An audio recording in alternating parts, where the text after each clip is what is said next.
What's going on YouTube? So today I'm going to show you how to do the takeoff for a 1-inch 300-pound socket weld. What you first want to do is identify what kind of fitting this is. As you can see, this is a 1-inch 300-pound socket weld 90. What you want to do is find the center of the face of the fitting, which is right here, to the face of the fitting right here. So you find the center, and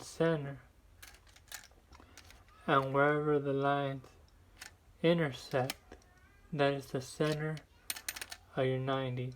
And you just want to measure from the face to the middle, or the center, and it's about 1.5 inches.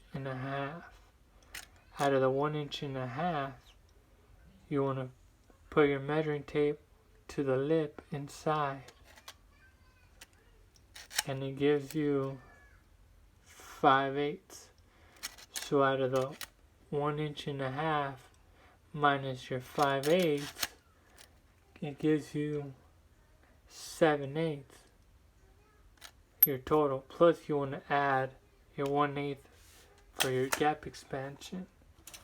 I'm going to show you on paper so you have an idea of how the math looks. So we figured out that it was a 1-inch 300-pound socket weld 90 elbow. So we found out that the center was 1.5 inches minus your 5/8 gives you 7/8, plus your 1/8 gap expansion gives you your 1 inch, and that's your takeoff. That is your magic number. And that's how you do a takeoffs for your 90s.